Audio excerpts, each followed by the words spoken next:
আসসালামু আলাইকুম ভিউয়ার্স, কেফ হালেক ইনশাআল্লাহ কোয়েস।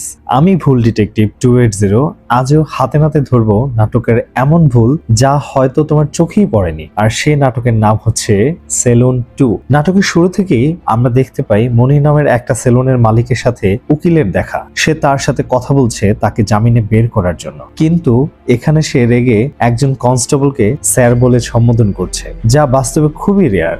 স্যার চল। আমি জানি না আপনারা কে কে কনস্টেবলকে স্যার বলেছেন। ঠিক একটু পর আমরা দেখতে পাই মনিরের সেলুন দোকান থেকে একটা বোবা ছেলেকে জোর করে বের করে দেয়া হচ্ছে। আচ্ছা, এখানে তো তাকে বলা উচিত ছিল যে দোকান থেকে বের হ, অথচ তারা বলছে ঘর থেকে বের হয়ে যা। আচ্ছা, দোকান আর ঘর কি এক?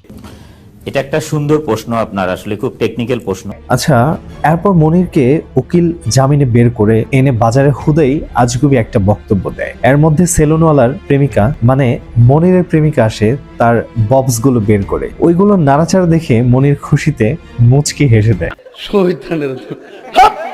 সবচেয়ে বড় কথা হলো জড়ায় ধরে কি করে দেখেন, পাছা দিয়ে রাখছে পিছনে আর মাথা দিয়ে রাখছে বুকের মধ্যে। ডিরেক্টর ঠিক বলার পরপরই পাছা একটু সামনে নিয়ে মোটামুটি জড়ায় ধরছে। কথা কি ক্লিয়ার না ভেজাল আছে? তো ভিউয়ার্স, আপনারা কি এর চেয়ে বেশি ভুল ধরতে পেরেছেন? অবশ্যই কমেন্টে জানাবেন। দেখি কে আসল ভুল ডিটেকটিভ। ফলো দিয়ে পাশেই থাকুন যেন পরের কেস মিস না হয়।